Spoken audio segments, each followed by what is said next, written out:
तो देखिए आज जो एनकाउंटर चला है ये सबसे बड़ी उपलब्धि है और इसके लिए कई दिनों से रणनीति बनाई जा रही थी और देखिए हमारे जाबाज जवानों की ही कुशल रणनीति का ही असर है कि अब यहां पर देखिए एक के बाद एक बड़ी उपलब्धि मिल रही है। देखिए डिप्टी सीएम ने कहा कि नक्सलवाद का रास्ता कहीं नहीं जाता है और जुल्फिकार ज्यादा जानकारी के साथ जुड़े हैं। जुल्फिकार, आज पुअर्ती गांव और तमाम वो इलाके जहां पे मारवी हिड़मा का किसी वक्त बोलबाला हुआ करता था, दहशत थी, जहां पे उसने कई खूनी खेल खेले हैं। झीरम घाटी की बात की जाए, 2010 की बात की जाए, 26 से ज्यादा ऐसे हमले जिसका मास्टरमाइंड हिड़मा था वो ढेर हो गया है। बिल्कुल एक बहुत बड़ी सफलता सुरक्षा बलों के लिए है और तेलंगाना की जो सिक्योरिटी फोर्सेस हैं उनको एक बड़ी सफलता मिली है। और हालांकि जब भी जैसे आपसे बात हो रही थी उप मुख्यमंत्री विजय शर्मा की, तो उन्होंने भी कई सारी बातें रखी, लेकिन जो पुअर्ती गांव है उस गांव में हिड़मा पला बढ़ा और फिर वहां से माओवाद की राह उसने जो पकड़ी और छत्तीसगढ़ के इकलौते आदिवासी माओवादी जो संगठन है उसके उस बड़े कैडर तक वो पहुंचा। लेकिन हिड़मा के पहले तक ये कहा जाता था कि पूरी तरीके से जो माओवादियों की जो पकड़ है वो तेलंगाना आंध्र प्रदेश के जो बड़े कैडर के माओवादी हैं वो होते हैं, लेकिन हिड़मा को एक बड़ी जिम्मेदारी दी क्योंकि हिड़मा जो है बड़ा ही दुर्दांत और कुख्यात नक्सली के तौर पर छत्तीसगढ़ में जाना जाने लगा। और बीते दिनों जिस तरीके से 1 जनवरी के बाद से अगर देखें 2024 में एंटी नक्सल ऑपरेशन जो चलाए गए खासकर बस्तर के अंदरूनी इलाकों में, जिसमें बड़ी संख्या में माओवादी मारे गए और बड़ी संख्या माओवादियों ने सरेंडर किया, तो जब भी बड़े माओवादी मारे गए तो चर्चा इसी बात को लेकर होती थी कि हिड़मा कब मारा जाएगा, क्योंकि हिड़मा को लेकर जो है वो छत्तीसगढ़ की राजधानी से लेकर दिल्ली तक उसकी काफ़ी चर्चाएं हमेशा होती रही हैं कि हिड़मा ने इस बड़ी वारदात को अंजाम दिया। अभी भी जो बातें आई हैं उस पर 26 से बड़े माओवादी जो हमले हुए हैं सुरक्षा बलों पर, उसको अगर उसकी स्ट्रेटेजी को किसी ने प्लान किया, रणनीति बनाई, एम्बुश लगाया, तो उसमें बड़ी भूमिका हिड़मा की रही है। तो जो देखें कि दंतेवाड़ा में जब 2010 में एक सीआरपीएफ का एम्बुश लगाया गया और मुठभेड़ हुई, उसमें 76 जवान शहीद हुए, उसको भी लीड कर रहा था और उसको भी स्ट्रेटेजी प्लानर अगर देखा जाए रणनीति बनाने वालों में से एक हिड़मा ही था। तो उस घटना के बाद से हिड़मा की जो चारों तरफ चर्चाएं यही थी कि हिड़मा एम्बुश लगाने में मास्टरमाइंड है, स्ट्रेटेजी बनाने में मास्टरमाइंड है और एक दुर्दांत और कुख्यात तरीके से उसका नाम जो है लगातार आगे बढ़ता गया। इसके पहले भी देखें कि 2013 में उसके बाद मतलब 3 साल बाद एक बड़ी घटना हुई, झीरम घाटी नक्सली हमला हुआ कि जगदलपुर से करीब 40 किलोमीटर आगे झीरम घाटी में कांग्रेस की जो परिवर्तन यात्रा चल रही थी उस परिवर्तन यात्रा को घेर लिया गया और उसमें 27 जो कांग्रेस के बड़े लीडर हैं, तत्कालीन प्रदेश अध्यक्ष रहे नंद कुमार पटेल, पूर्व केंद्रीय मंत्री रहे विद्याचरण शुक्ल जैसे कई बड़े नाम थे जो उस एम्बुश में फंसे और उस मुठभेड़ में शहीद हुए थे। तो उसको भी लीड करने वालों में से, उस टीम में शामिल होने वालों में से हिड़मा का नाम था। हाल में ही अगर देखें 2021 में एक बड़ी घटना हुई, उसमें 22 सुरक्षा जवान जो है वो शहीद हुए, तो उसमें भी हिड़मा का नाम था। तो इस तरीके से बड़ी बड़ी जो वारदातें हैं उसमें 26 वारदातों में उसके नाम। अब वो जब मारा गया है उसके बाद उसकी पूरी जो अलग अलग थानों में जो उसके खिलाफ एफआईआर दर्ज हैं वो तमाम जो फहरिस्त जब आएगी तो और भी जानकारी होंगी। लेकिन फिलहाल ये कहा जा सकता है कि सुरक्षा बलों का जो एंटी नक्सल ऑपरेशन बस्तर और तेलंगाना की बॉर्डर में जो चला उसमें एक बड़ी सफलता मिली है और हिड़मा समेत 6 माओवादी मारे गए हैं। तो सफलता और उपलब्धि दोनों ही है क्योंकि लंबे समय से तलाश की जा रही थी। और इस वक्त हमारे साथ विकास तिवारी भी जुड़े हुए हैं। विकास, उपलब्धि बिल्कुल है क्योंकि लंबे समय से हिड़मा को लेकर चर्चाएं होती थी कि आखिर वो कब ढेर होगा, क्योंकि कई हमलों में ये मास्टरमाइंड रहा है और अब इसके ढेर होने के बाद से जो बाकी बचे कुचे नक्सली है क्या वो लौटेंगे, क्या रहने वाला है, क्या लगता है आपको, आपके अनुभव के मुताबिक? देखिए, माओवादियों के खिलाफ जो ऑपरेशन चलाए जा रहे थे, तो जैसा हमारे साथी जुल्फिकार जी ने भी बताया कि हर किसी के जहन में यही सवाल था कि हिड़मा का क्या होगा, क्या वो सरेंडर करेगा, क्या एनकाउंटर में मारा जाएगा।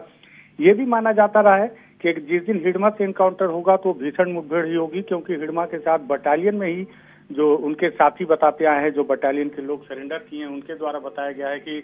लगभग 210 बटालियन में 25 से 30 साल की उम्र के लड़ाके उनके साथ में हैं। कारतूस और हथियार इतनी बड़ी संख्या में था उनके पास में कि वो लगभग 1 सप्ताह तक लगातार लड़ सकते थे फोर्स से। लेकिन उसके बावजूद इतनी आसानी से हिड़मा मारा गया, ये सबके लिए आश्चर्यचकित कर देने वाला है। कोई उम्मीद अभी भी नहीं कर पा रहा। यहाँ तक कि उनके साथी रुपेश जो हाल ही में लौट कर आए हैं, जो कि माओवादियों के मिलिट्री विंग के इंटेलिजेंस चीफ रहे हैं,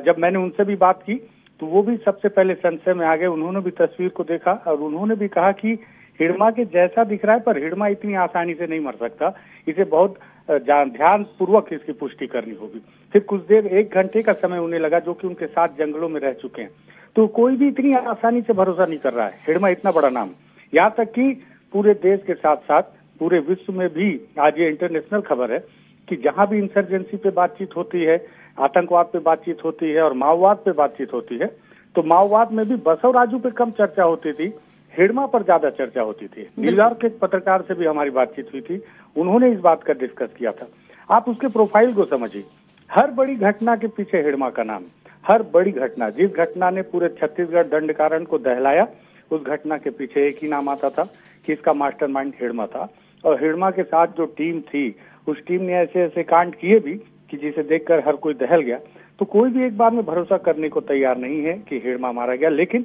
अब जाकर जब इस बात पर विश्वस्त पुष्टि हो गई कि मारा गया माओवादी हिड़मा ही है, उसकी पत्नी है, तो अब ये बसव राजू के मारे जाने से भी बड़ी सफलता मानी जा रही है। इसके पहले भी जब बसव राजू मारा गया था गुंडेकोट में, तो भी लोग यही बोल रहे थे कि भले महासचिव मारा गया लेकिन हिड़मा अभी भी जिंदा है। और मुझे लगता है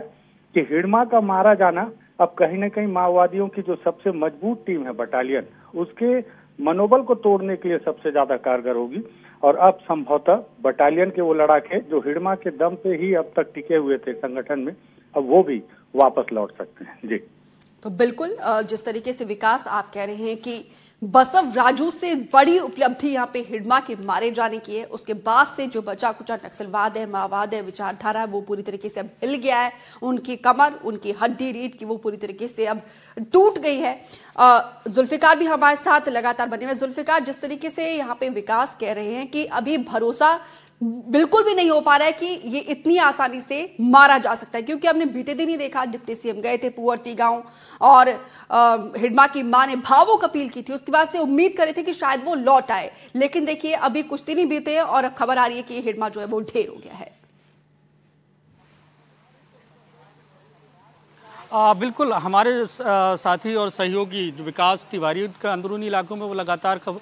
खबर करते रहते हैं और माओवाद पर उनकी एक बड़ी पकड़ है। और जैसा कि उन्होंने भी बताया कि रुपेश से उनकी बात हुई तो वो भी अभी उनको भी कहीं ना कहीं संशय है। हालांकि ये भी है कि अभी अगर देखें कि छत्तीसगढ़ के टॉप जो ऑफिशियल्स हैं वो अभी बचते हुए नजर आ रहे थे, क्योंकि ऑफिशियल जो पुष्टि की बात कही जा रही थी। हालांकि अब जो चारों तरफ से जिस तरीके से फोटो आए और बातें निकल कर आ रही हैं, तो ये अब बात माना जा रहा है कि हिड़मा जो है वो मारा गया है और उसके साथ और भी माओवादी मारे गए हैं, जिनके 600 बरामद किए गए हैं। लेकिन जिस तरीके से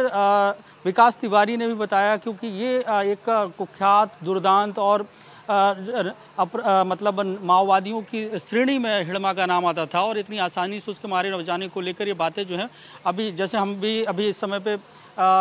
कई सारे अधिकारियों के बीच में हैं, विधानसभा में मौजूद हैं, क्योंकि विधानसभा का छत्तीसगढ़ का 1 दिन का सत्र चल रहा है, तो उनसे भी जब बात हो रही तो उनका भी एकदम से शॉकिंग जैसी स्थिति कि हिड़मा मारा गया। तो पुष्टि को लेकर कहीं ना कहीं उनमें भी संदेह हो, क्योंकि हिड़मा इसके पहले भी कई नाम आते रहे हैं। तो फिलहाल लेकिन ये जरूर है कि जिस तरीके की सूचनाएं आई और उसके आधार पर ये तो जरूर कहा जा सकता है कि जिस तरीके से केंद्रीय गृह मंत्री अमित शाह और प्रधानमंत्री नरेंद्र मोदी का जो संकल्प है कि मार्च 2026 तक माओवाद बस्तर ही नहीं पूरे देश से खत्म करना है, उसके खिलाफ जो एंटी नक्सल ऑपरेशन लगातार चल रहा है,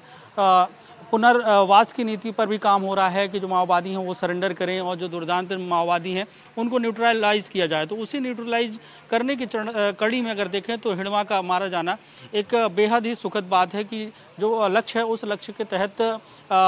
सुरक्षा बल जो है वो आगे बढ़ रहे हैं और आने वाले वक्त में एक अच्छी खबर यही होगी कि छत्तीसगढ़ ही नहीं पूरे देश से माओवाद खत्म हो गया। अब की स्थिति में अगर देखा जाए तो कुछ ही जिले बचे हैं जो माओवाद प्रभावित हैं और जिस तरीके से बड़े कैडर के माओवादी मारे गए हैं और बड़ी संख्या में माओवादियों ने सरेंडर किया है, तो अब ये कहा जाने लगा है कि अब बहुत कम लोग हैं और गिनती के जो हैं टॉप लीडरशिप बची है और माओवादियों की संख्या भी बेहद अब कम बची है। अब अगर हिड़मा मारा गया है तो उसकी जो बटालियन है, जैसा कि विकास ने बताया कि 200 से ज़्यादा उसके बटालियन में 25 से 30 साल के जो युवा हैं वो बंदूकों से लैस हैं, उनके